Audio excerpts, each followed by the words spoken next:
When life throws you a curveball, how are you going to handle adversity?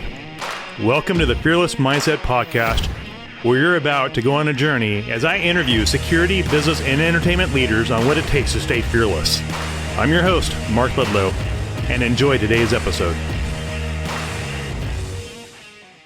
Hello, everyone. Mark Ludlow here, the host of the Fearless Mindset Podcast, brought to you by Ludlow Security Group. And today, I'm getting myself prepped before I meet this outstanding gentleman that presents the Outstanding Security Performance Awards out of England, coming to the United States with partnership with As Is, GSX, and he's going to throw down a major award ceremony. And Ludlow Security Group is honored to sponsor. He one of the many sponsors of this event, and just highlighting everyone that has an influence, impact in the industry. So Martin Gill, welcome to the podcast. Well, thank you so much for inviting me, and thank you for all your interest and support of the OSPAs. It's a delight to be here. Looking forward to the conversation. Absolutely. So what made you decide to do the OSPAs? What was the motivation behind this platform? Well, by background, I'm a professor of criminology, and I undertook a study, an international study, to identify what makes an outstanding security supplier, what makes an outstanding corporate security department. And one of the questions was, how do you show value to stakeholders? And there's a list of options. And one of them was industry award schemes. And I was amazed about how high it scored. And when I did a bit of research into it, people said to me, well, credible industry award schemes are extremely valuable. But the trouble with the security sector is that the word credible isn't typically associated with award schemes. And there was a sentence, rightly or wrongly, Mark, that you'd have to pay to win, either by being an advertiser or an exhibitor or a member or a sponsor. And so I looked at this credibility issue in quite a big way. I employed someone for a whole year to research, what does it mean to be independent? What does it mean to be transparent? What does it mean to be ethical? And the idea was to try and come up with a formula for awards which eliminated bias. And I'm a researcher by background, so we did a lot of research on this. We even went to see the two leading experts on voting behavior to determine the best way in which judges should vote. And we came up with the principles of the Outstanding Security Performance Awards. And just put simply, to give you an idea, the first thing is we, the organisers, don't choose the judges. That's the first sense. I'm the organiser. I choose you to be a judge. And if you want to come back next year, you'll do what I want, whether it's right or wrong. So we don't choose the judges. We approached all the security associations and they choose a judge each. The judge then has to agree to mark to an ethics policy that's published on the website. The third thing is that I was conscious from my own marking on award schemes, groupthink, that you get together and someone will say, I don't like him, I don't like her, or you don't want to go for him, his daughter fought my daughter at school. I don't know, I'm joking, of course. But the principle was there was one. So judges mark completely independently. Okay. On every single entry that they mark, they have to declare whether there's a conflict of interest. They have to physically mark whether there's a conflict of interest or not. Wow. Okay. Neutrality. So neutrality. And there's an ethical sponsorship policy too, Mark. So you will already be aware of this, but just to be clear, the headline sponsor cannot enter any category, and the sponsor of a category cannot enter that category. And they're supporting an initiative based on excellence. So they're associated with excellence. And you know very well that it's not going to do you any good with the judges. That's not going to help you. So if you're sponsoring to win, it's the wrong one. You're sponsoring to be part of recognizing excellence. And this point about recognizing excellence, Mark, is not trivial. If I say to you, the security sector and the people who work in it, if you don't do your job properly, then an organization can lose money. Absolutely. Right. If you don't do your job properly, someone could get injured. Mm-hmm. If you don't do your job properly, the organization could go out of business. Mm-hmm. There are extreme examples. Yeah. you don't do your job properly, someone could die in extreme cases. And we know those cases. There are real life cases where security hasn't performed, and that's what happened. And the inverse of that, or the reverse of that, perhaps is a better way of putting it, is the opposite. And there's a whole host of research around the world which shows the benefits of good security. It is not trivial to be outstanding at security. It's a really, really important matter. It's important because public safety and people's safety is at the heart of what outstanding security is about. And, and I think there was this view in the olden days, and I myself is the case, Mark. I'm a writer, an academic, and what does security mean? Security is the protection of assets. That's how we all started it. But I don't think that's right anymore. And I think that a better way of describing security might be something along the lines of security is an essential business function that's designed to help the organization achieve its objectives by enabling it to operate even in the most difficult environments. But when you start talking like that, you're talking the language of business. And this is why this is so important, and why it's important to me. Recognizing those who are truly good at security is not trivial. It is a fundamental point about an aspiring profession, certainly a good profession. We recognize those who are good. Wow. And I can tell you're gifted as a lecturer, professor in academics. Well, I don't know. That's my background. I mean, in some ways, this is my passion, right? I mean, you're very passionate. I'm going to prisons as a criminologist, and I interview offenders. And the thing I learned from speaking to offenders is they are not concerned about security. Nearly every single offender you speak to assumes there's going to be security there. It's illogical not to. The question for them is that security going to make any difference to me? And if the answer is no, then it's good to know, then it's pointless. If the answer is yes, then you're going somewhere. And the object of good security is ultimately to make those offenders think no. Those would-be offenders to think no, it's not worth it. Or if they do, to make it more difficult and to make them more likely to be caught. And that's what good security is about. It's really important to do well. And the OSPAs are about recognizing that. They're now in 48 countries and growing. Wow, congratulations. And it's been we started in Norway, would you believe, and then Germany and Australia, and we spread around the world and now in 48 countries. Wow, that's amazing. And this started how many years ago? So it started about 10 years ago. And the inspiration always was, it's exactly the same, Mark, in every country. The same principles, the same judging criteria, the same categories, the same wording, the same ethics in every country. And what we do last year is the winners of every region now qualify for the global OSPAs. So on Sunday, when you announce who the winner is of the category, that winner doesn't just win outstanding security performer in America. They qualify for the global OSPAs. They represent America at the global OSPAs. So it's a pretty big deal. You think that that's the route that you go on when you're when you enter the OSPAs now. You don't just win your country. You've got the chance to go. It's really important. I've been in New Zealand recently for the New Zealand OSPAs and Ireland for the Ireland OSPAs. Big deal. These are small countries. But even in America and Australia, so it's America on Sunday, it's Australia in 3 weeks' time. Yeah. Then it's Southeast Asia after that, in Singapore about a week after that, about 10 days after that. Wow. And so, and all those countries and all those security professionals are putting themselves forward for consideration for being recognized, not just by their country, but now around the world. That is powerful. That's the impact it makes, the lives you change. Exactly. And that's the thing, I think, that even I, an enthusiast, had underestimated how big a deal it is to win.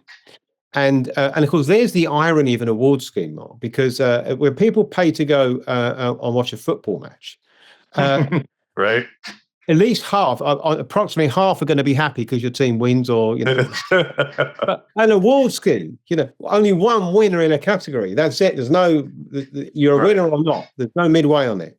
Only one person can qualify for the global, so one person wins, or one team, or one partnership, or one initiative. So most people go away disappointed, except this, that there's a lot of delight in being a finalist. It's tough to be a finalist, In the OSPAs, you don't just get a finalist to make up the numbers.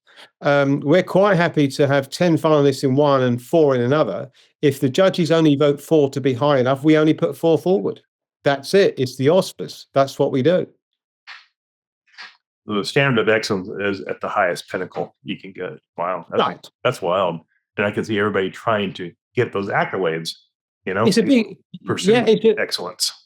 And right, Mark, and it's becoming a bigger and bigger deal as time goes on. So when we started off, we had this vision that we would create a global OSPAs. But, first and foremost, we had to get it established around the world, which was not a quick task.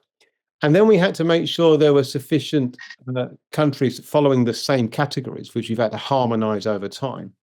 And so last year was the first one, and January it'll be the second OSPAs from all the winners of this year. And this will be my first time. Thanks to Chuck Andrews. Shout out to Chuck for introducing me and asking me if I wanted to be part of it. And this is like, oh, what's that? I didn't even know. Exactly. This is almost 20 years. I've never heard of it. Right. And so we're still getting word out there. And Chuck Andrews has been a long time supporter, actually, right from the word go. He liked the idea, and he was very keen to support it. And that's the wonderful thing. And they're going to take place at GSX. The US OSPAs is going to take place at GSX, and they have done since their inception. A very good relationship with ASIC International. Organization. Yes, it's a global turnout, like a Super Bowl for security. It's like that's right. People in New Orleans or whatever is going to be coming in on those jets. Yeah, absolutely. Just to be clear, we typically don't, in most regions around the world, we either do it on ourselves or with different agencies, partly because we're independent. I mean, got it. And we don't want to be tied to any one association. But it was great to be part of GSX, great to hold the OSPAs there. But in different parts of the world, we do it differently. Now, what kind of turnout? I know you guys are meeting a theater, correct? How many people in that theater are you assuming? It's in a big room. So it'll be about 600 we're expecting on Sunday. So it's quite a big turnout. It's quite 600. Wow, that is a big turnout. Yeah, and around the world we have big award ceremonies. In smaller countries we have smaller award ceremonies, obviously. So there are the UK is also big, about 600. Okay, is over 400. I say New Zealand a few weeks ago there was about 160 there, I think. Ireland similarly about the same. Quite big for their own countries, of course. But sure. But all aspiring to represent their country at the global OSPAs. Right. It's funny. I majored in criminology at Southern University and minored in psychology. Now that I think about it, I should have pursued my doctorate in psychology because I had no clue it'd come so easy. I mean, my classes, I got 4.0 in psychology. I'm like, oh, I should have pursued this. But criminology, it's such a vast study of the personality of criminal behavior. And, one thing you can guarantee, there's good and evil forces out there in the world. And because of that, you become a criminologist to maybe predict that behavior that's going to be bad and how it's going to affect culture, communities, nations. And I know you guys have a lot going on over there in Eastern Europe with Ukraine and all that. How's that? It's all in the news 24/7 out here. And, Americans, we watch news 24/7, unfortunately. I think our eyes are glued to our smartphones, and that's all we do. I think that's the majority of the population over here. So are you guys concerned about it? It sounds like the UN is getting involved now and all that. How are you guys doing over there in Europe? Well, it's a moving feast, or a moving beast even. So the world's in turmoil. It's a tricky period in its history, and after relative world calm, it's relatively turbulent. And with turbulence, you get unpredictability. And that comes in all sorts of ways. And it's affecting the economy too, which, of course, hits at people's very pocket and their very being. But it also affects people's perceptions of safety. Crime tends to thrive, and organized crime in particular thrives off chaos. It creates opportunities. And we're certainly seeing that in Europe and in the UK. And in those contexts, good security becomes even more important, Mark. And your point about, you use the word predicting. Certainly, risk management, assessing situations, understanding what the priorities should be, understanding how they can be more effectively implemented. Sounds straightforward. Real world, it's very, very tricky. Very complex. Security is a very difficult thing to get right. The trouble is, it's a very easy thing to say you've got right. You don't have to do a lot for many people to think that security has been improved.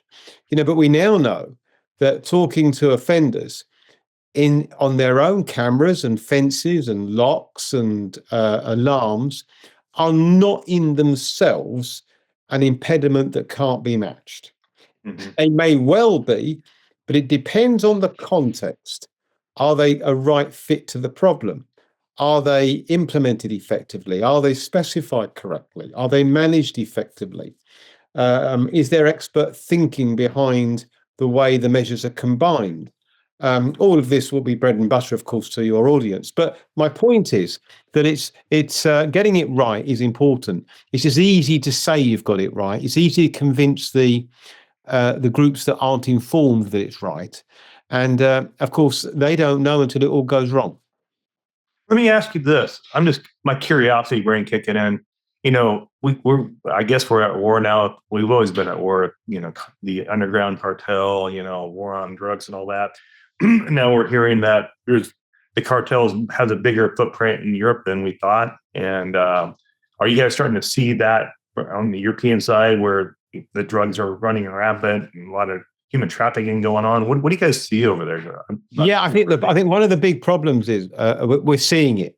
It's a lot more visible now. I mean, it's a moot point about whether it was always going on and it's now more visible, or whether it's more visible because there's more of it. I mean, it's very difficult to prove one way or the other, but it's certainly more visible. It's certainly being felt. It's a major news item tonight on UK television. Your president has been very critical here about levels of crime and migration in Europe. It certainly rings a chord with many people that this is a major problem that needs to be dealt with differently, and there's a sense of failing to respond effectively, a failure of security, if you like. And we're seeing it in other ways too. In retailing over here, there's a massive problem with shop theft. Oh, really? Same thing we had problem in the West Coast. Right. LA, San Francisco, smash and grab. You guys are having that out there too. Right. It's a massive problem. Organized crime, and it's relatively easy. And of course, you've got a commercial retail world focused on selling, and of course, making things easy for the customer can also make things much easier for the thief and the fraudster. And with theft and fraud goes violence and abuse, and so you've got the ever-ending spiral. And it's really a matter of security world and being taken seriously, and convincing those who operate in commercial environments that it's got a lot to offer, and that it can integrate what it's doing and not impede the role of business, because there is perception, I think, that its ability to do that is limited, when in the real world, done well, when done well by the best, it can be very effective indeed. Now, what's the thoughts on? It sounds like the UN is getting together right now and trying to figure out how to deal with Putin's aggression. It seems like you guys are seeing an overflow on Poland now. Some residue from the drones, and now you got some jets flying. Are you guys thinking that Putin's going to try more aggression on the Poland borders and the other borderline countries there? Is that kind of what the thoughts are? There's certainly some who think that, and there's certainly fears about that. Of course, it's been denied by Russia that it was by them. I mean, just to be clear, but this is what happens, isn't it, in a chaotic world? This is exactly what happened.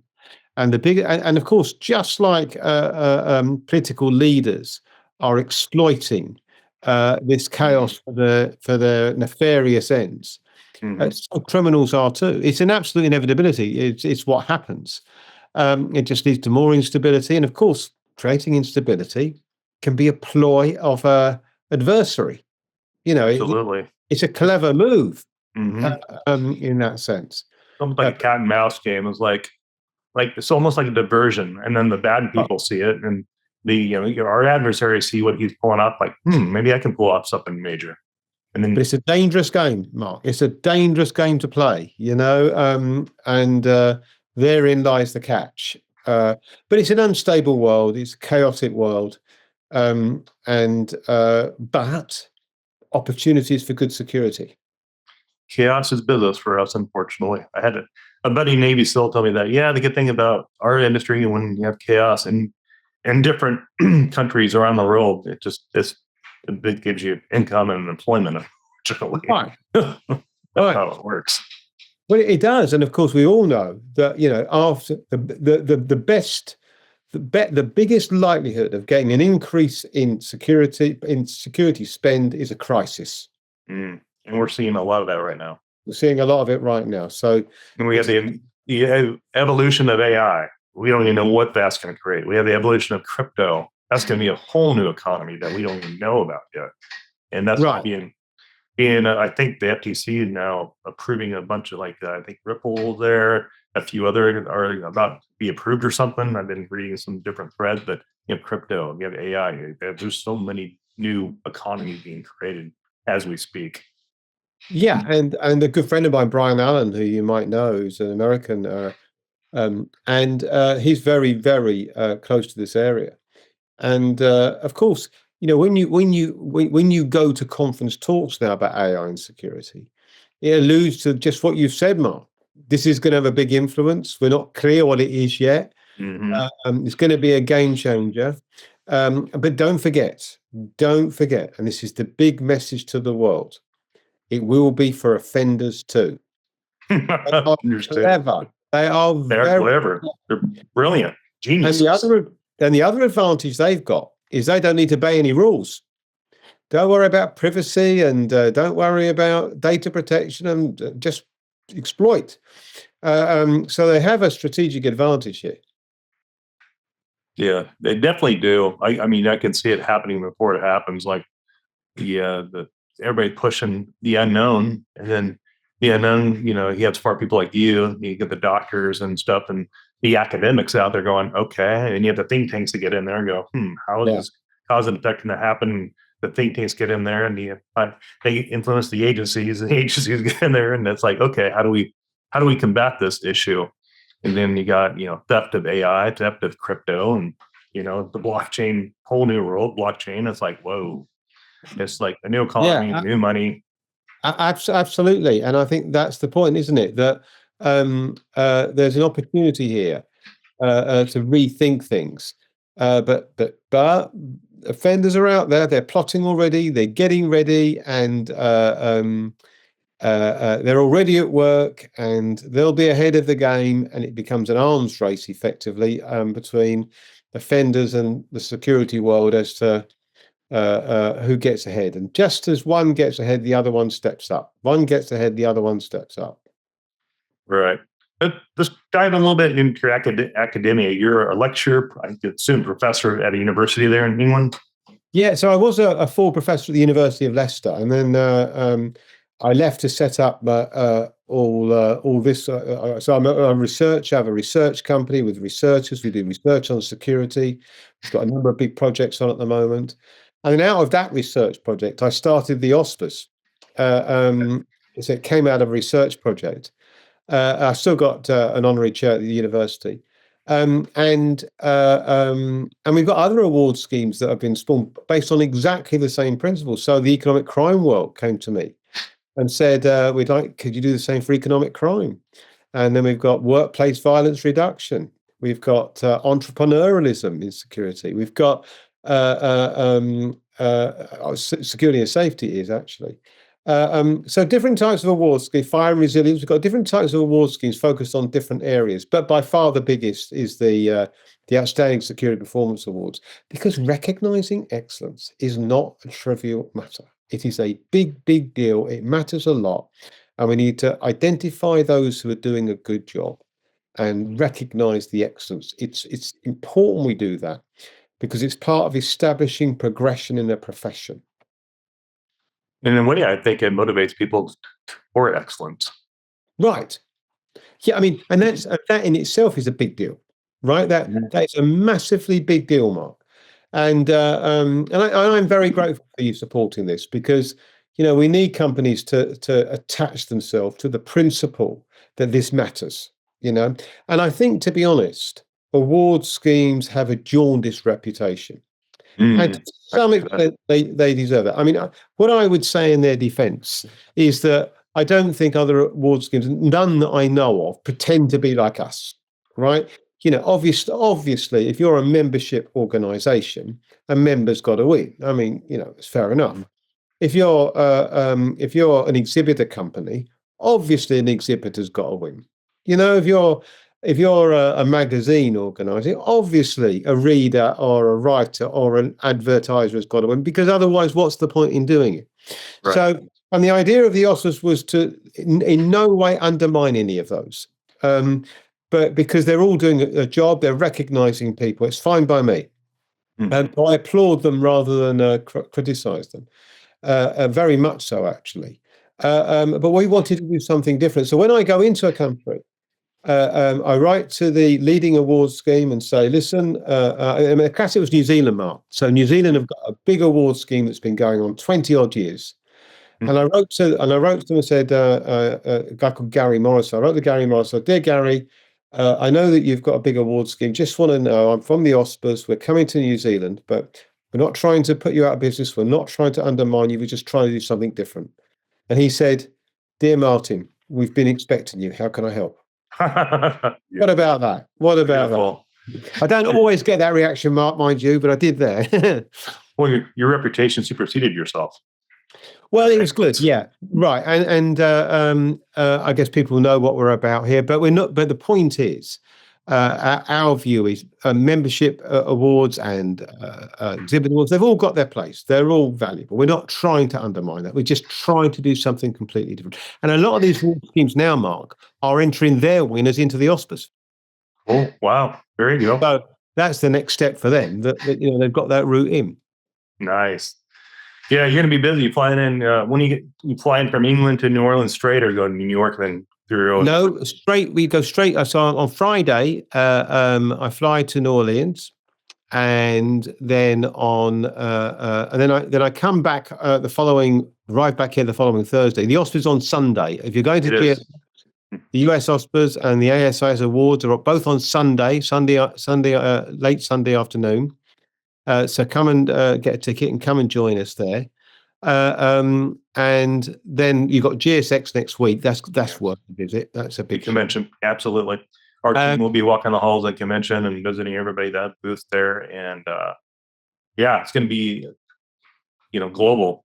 People from all over the world will be flying in for a few days to say hi to everybody and get their checks for their standardization. For a lot of people taking their test, CPP test. That's right. Yeah, another good thing to do. So it's a great big show, and I really enjoy. And obviously, it's a networking opportunity, but it's a chance to catch up with people and meet new people. So it's I look forward to it every year. So that starts about 4 or 5 o'clock. Yeah, that's right. Afternoon, evening, and then it runs for I'd say an hour or so, a couple hours. An hour or so, yeah. And there's food and drink there as well, of course. So networking afterwards, I'm guessing. Yeah, that's right. There'll be networking afterwards, and Chuck Andrews, you mentioned earlier, he's organising a get together. So nice. We'll merge into that. It'll be great. It's a great opportunity and a great evening. My team will be there, Eric, Mark and Nate will be there with me, and so we'll be there. We'll be presenting one of the awards to somebody, and we'll be on stage with you and sharing that experience with the award winner. And this will be our first time ever doing this. So we're like, oh, okay. And don't forget, Mark, when you announce that winner, right, that's the first time anyone in that room, including the judges, will know who's won. No way. Wow. We've had some amazing conversations. I've got a quick story. So he's in Australia, right? So in Australia, his company rang me out and said, Martin, listen, we're a finalist. And if we've won, we'd like to bring one of our clients. But if we haven't won, then maybe we won't. I said, can you help us out? I said, I'm so sorry, I can't. We don't say. They said, well, look, we're happy to buy a couple of tables if you can tell us. I said, it doesn't work like that with the OSPAs. I'm so sorry, we can't say.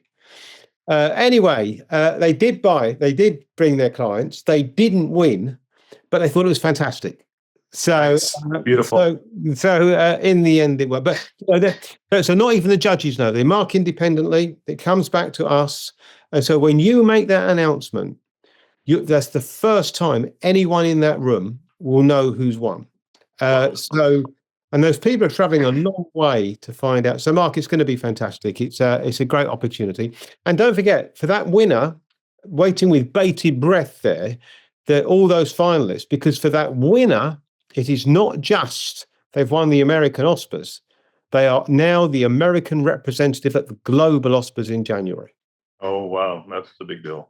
It's a massively big deal, Mark. It's a massively big deal. So, and a lifetime achievement winner, just to be clear, enters the Hall of Fame.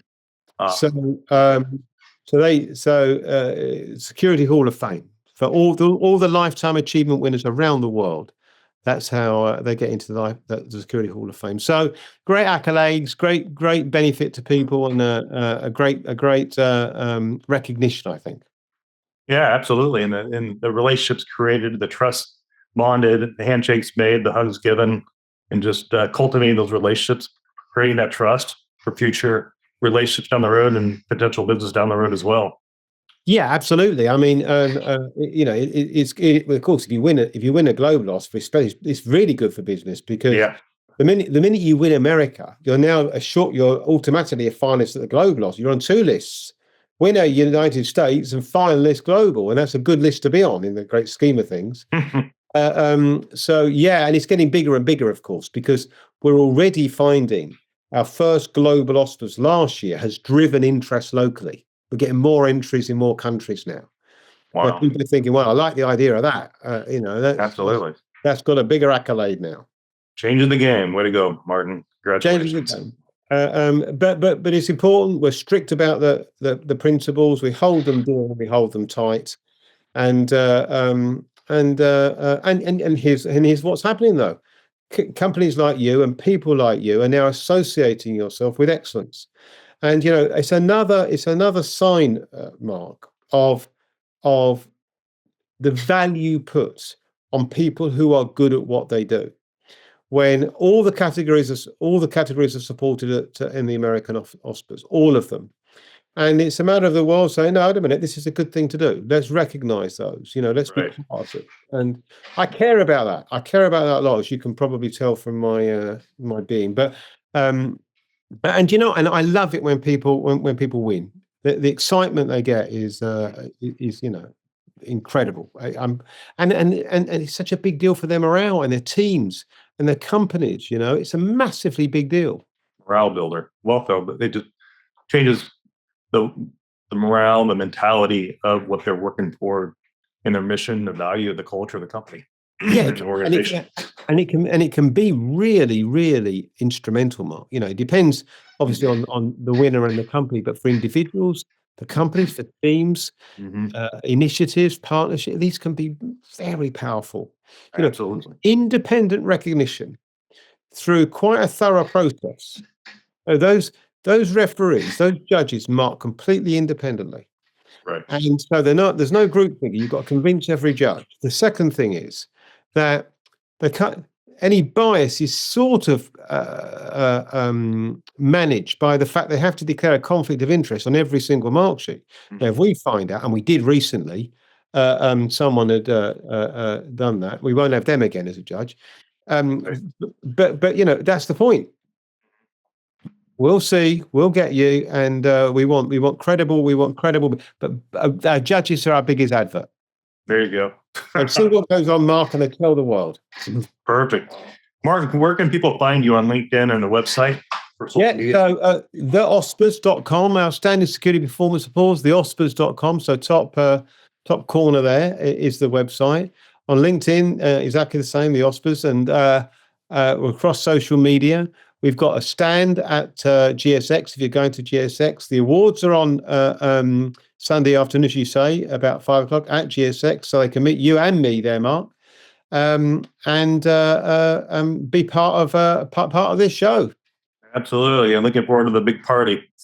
We'll be 4 or 5 days of living like we're a college frat party. I think that's right. Good preparation. Exactly. Prepare. So many parties, like keep up with all the parties. It's like, oh my gosh, another party.